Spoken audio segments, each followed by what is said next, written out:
Gonzalez. Welcome to all of our listeners and viewers around the country and around the world. The latest disclosures from Edward Snowden show the National Security Agency is recording every single phone call made in an undisclosed foreign country. A surveillance system called Mystic stores billions of phone conversations for up to 30 days. Agents are able to rewind and review any conversation within the previous month using a tool codenamed Retro. One senior manager for the program compared it to a time machine. Michelle Richardson of the American Civil Liberties Union criticized the Mystic program. Well, we're concerned this is another example of U.S. government overreach, and that instead of really targeting its very powerful surveillance authorities on terrorists and spies, that they're doing this bulk collection that sweeps up a lot of innocent people. So if they're targeting an entire country's phone calls, collecting and recording all of them and searching through them later, that doesn't violate just the privacy of the people in that country, but the Americans that communicate with them.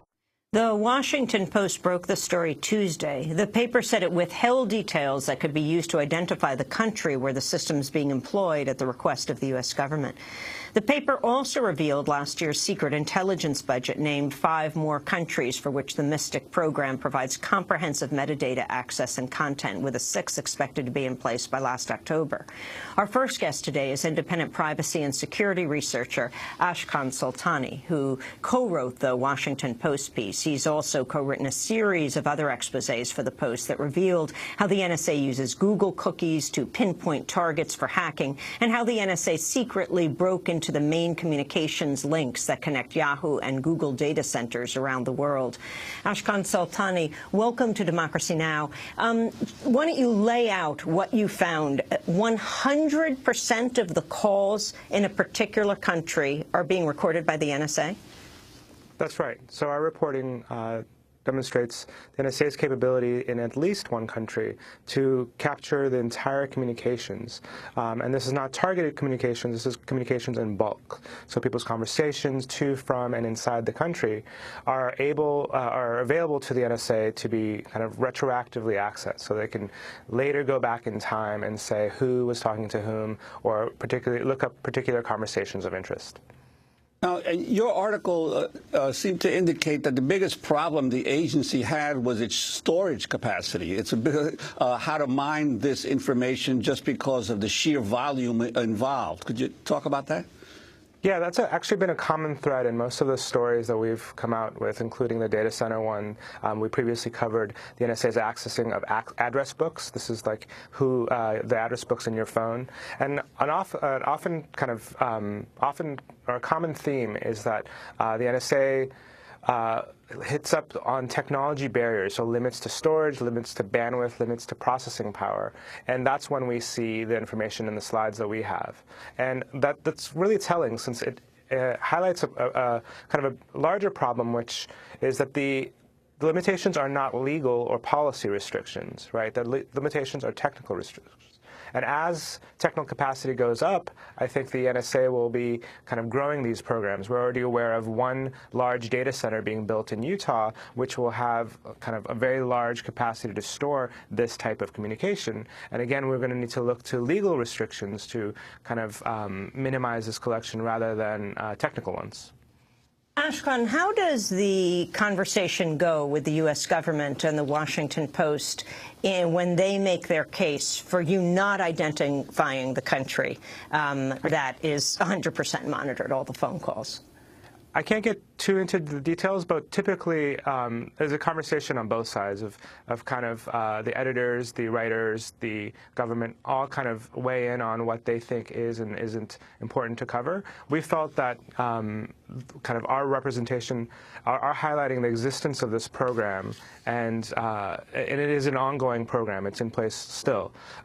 We wanted to raise the policy implications or policy issues associated with bulk content collection without necessarily blowing a capability that the government currently has. Now, were you able to tell to what degree the NSA needed cooperation or complicity by the telecommunications companies that were actually providing this telephone service? Again, I can't kind of get into the how and the where. I can say, again, it's comprehensive access in at least one country. At least one country. Explain that.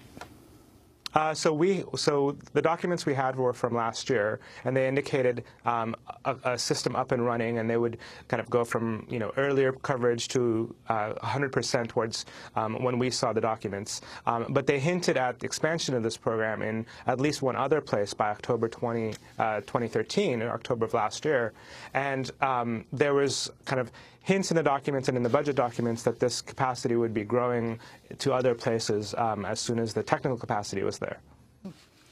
Well, during his recent TED Talk, Edward Snowden referenced you by name and talked about your work on the cost of surveillance. There is an argument to be made that the powers of Big Brother have increased enormously. There was a recent legal article at Yale that established something called the Bankston-Soltani principle, which is that our expectation of privacy is violated when the capabilities of government surveillance have become cheaper by an order of magnitude. And each time that occurs, we need to revisit and rebalance our privacy right. Now, that hasn't happened since the government's surveillance powers have increased by several magnitude, and that's why we're in the problem that we're in today. But there is still hope, because the power of individuals have also been increased by technology. I am living proof that an individual can go head-to-head against the most powerful adversaries and the most powerful intelligence agencies around the world and win. And I think that's something that we need to take hope from, and we need to build on to make it accessible not just to technical experts, but to ordinary citizens around the world. Journalism is not a crime. Communication is not a crime. Ashkan Soltani, your response to Edward Snowden?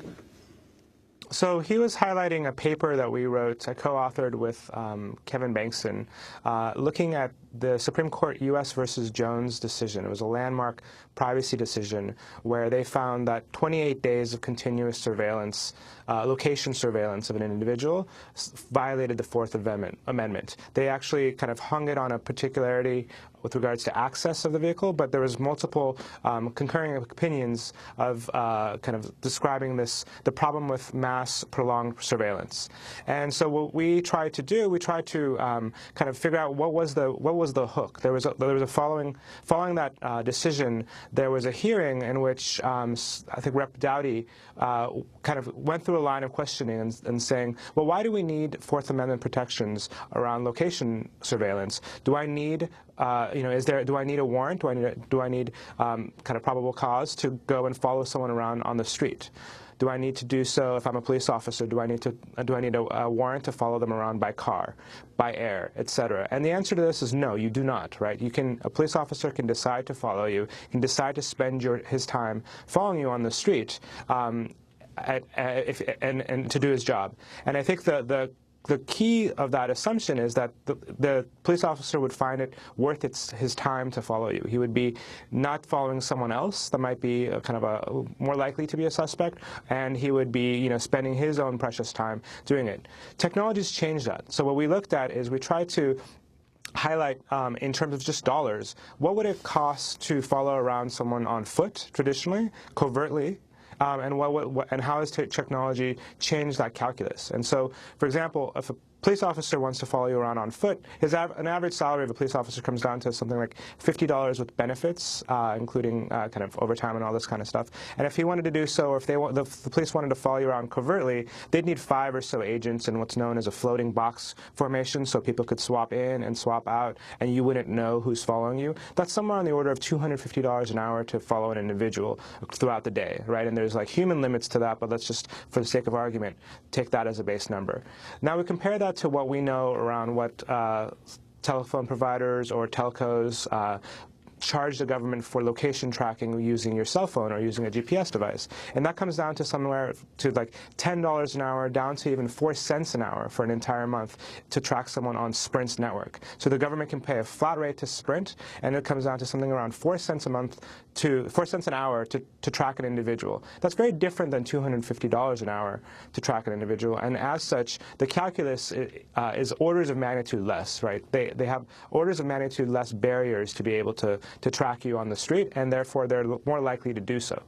So, in other words, the cost-benefit analysis of a total police state where people are following you around is just too prohibitively expensive. But now with technology, the cost-benefit has been reduced dramatically. Yeah, I mean, an example that we use at the very end of the paper is right after the Supreme Court decision, an FBI official kind of announced that they had to request permission to turn on 3,000 devices that were in the field so that they could go get them. Right after this decision, they had to disable those devices, and they needed permission to turn on those devices. They needed from the courts in order to go retrieve them. What's interesting about that is that it indicates that at that point in time, there was at least 3,000 devices in the field that they needed to go collect. And if you do the math, again, 3,000 kind of simultaneous targets would require somewhere in the order of 15,000 individuals full-time tracking the location of those targets. The FBI currently has something like 13,000 field agents that would be doing this work. And assuming that they did nothing else, they didn't sleep, they didn't shower, they did only surveillance, there would still not be enough FBI agents to surveil 3,000 people simultaneously. And I think that's kind of the outcome as well. Technology allows a much greater capacity to do surveillance in bulk at a much lower cost, and so we're going to just do it because the technology can, and not kind of have a bigger policy debate of what is the right balance, right? How many agents should we have per person, per capita? We're going to link to your piece in the Yale Law Journal at democracynow.org. I wanted to turn to Deputy Director of National Security Agency Rick Leggett, who gave a response to Snowden's onstage virtual appearance at TED earlier in the week. Leggett insisted the NSA believes in a right to privacy. And we devote an inordinate amount of time and pressure, inordinate and appropriate, actually, I should say, amount of time and effort in order to ensure that we protect that privacy, and beyond that, the privacy of citizens around the world. It's not just Americans. You know, several things come into play here. First, we're all on the same network. My communications, I'm a user of a particular internet email service that is the #1 email service of choice by terrorists around the world, #1. And so I'm there right beside them in email space, in the internet. And so we need to be able to pick that apart and find the information that's relevant. In doing so, we're going to necessarily encounter Americans and innocent foreign citizens who are just going about their business. And so we have procedures in place that shreds that out, that says, okay, when you find that, not if you find it, when you find it, because you're certain to find it, here's how you protect that. These are called minimization procedures. They're approved by the Attorney General and constitutionally based. And so we protect those. And then for people, you know, citizens of the world who are going about their lawful business on a day-to-day basis, the president in his 17 January speech laid out some additional protections that we are providing to them. So I think absolutely folks do have a right to privacy. That's the Deputy Director of the National Security Agency, Rick Leggett, giving a TED Talk actually from Fort Meade, Maryland, in response to Edward Snowden's TED Talk earlier this week. Your response to this, Ashkan Soltani? Well, the fact that he gave a TED Talk is amazing on a number of levels. But going to the kind of substance of his speech there, one thing to realize is, in fact, yes, the NSA does employ minimization procedures when they encounter U.S. persons' information. For example, in bulk surveillance, if they are to discover that voice communications or email communications belong to an American, and they determine that it is not of foreign intelligence or other kind of national security interests, right? So they could be under counterterrorism, counter-narcotics. I think in that speech he describes human trafficking. He describes, you know, money laundering. There's a number of kind of missions that the data could become useful for. But if it's determined that it's a U.S. person and it's not valuable to any of those broad missions, then there is minimization in place. I think what the tension is, what the kind of disconnect is that that minimization happens on access to the data, but not on collection, right? So in our story, we describe bulk collection or bulk kind of storage of entire countries' worth of communications. That communication will contain U.S. persons' information for that rolling buffer of 30 days. And it's not considered collection, or these minimization procedures don't fall into place until someone looks at it. But all during this time, your information has been recorded and is accessible, right? So it's one of these things where it's essentially the government saying, we want to be able to look, but we won't look unless we really need to, and we'll close our eyes. And I think a lot of people would say, well, no, you shouldn't be able to look unless you need to, right? And that's the disconnect. I wanted to ask you about this whole issue of the government's restrictions in terms of collecting material on Americans. In the articles that you did on Google and the ability of the U.S. government to access Google data centers, you raised a particular, I think, issue that most people are not aware of. If I write on a Gmail account an email to Amy here in New York City, that email can appear in a Google server somewhere else in the world. Could you talk about that?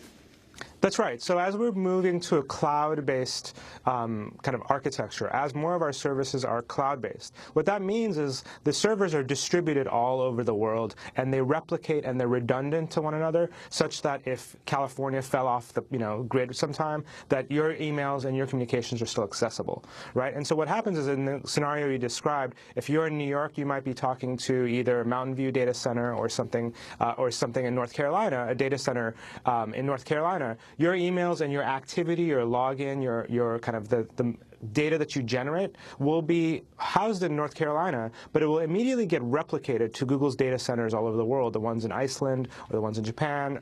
And as that data gets replicated, the NSA is able to tap that communication, that replication, that transfer of data. And so even though under their Executive Order 12333, they're collecting overseas, they're going to be incidentally collecting a large number of U.S. persons' information, given the global architecture that we're moving to, this global cloud architecture that we're moving to. And this Executive Order 12333 was signed by Reagan in 1981. Yeah, what's interesting about 12333 it's this kind of president's sole kind of guidance on collection overseas for the intel agencies, and it's not a lot is known around that particular program. In my opinion, it's actually, there's been a lot of talk of Section 215, the bulk metadata program, Section 702, which is essentially the PRISM program, where they go to companies and get data from Google and Yahoo. The bulk, kind of almost all of our stories, or the ones that I've been involved in, have been focusing around this 12333 kind of international collection, since it allows the government almost kind of with very few restrictions to collect data internationally. And there's minimization procedures that apply to U.S. persons' information that is encountered internationally, but those are only after, as I said, the information is accessed or looked at. But in the machine processing of it, they're able to collect broadly everyone's data under this executive order. Ashkan, very quickly, can you talk about Google cookies?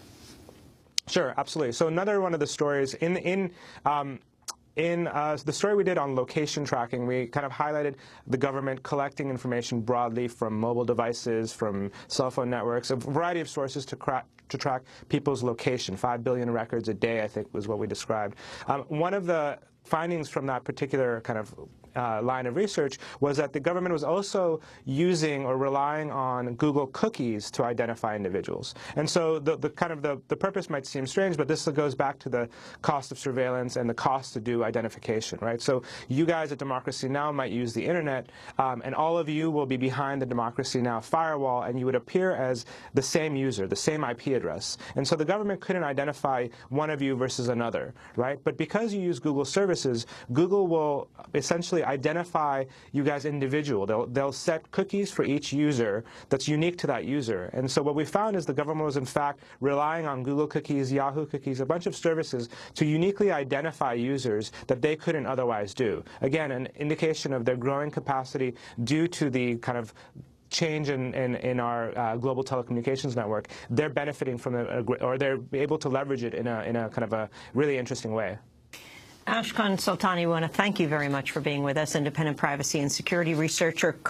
He's co-written a series of exposés for the Washington Post based on the leaks of Edward Snowden, including, most recently, the one headlined, "NSA Surveillance Program Reaches into the Past to Retrieve, Replay Phone Calls." This is Democracy Now! We'll link to that piece at democracynow.org and all your pieces. When we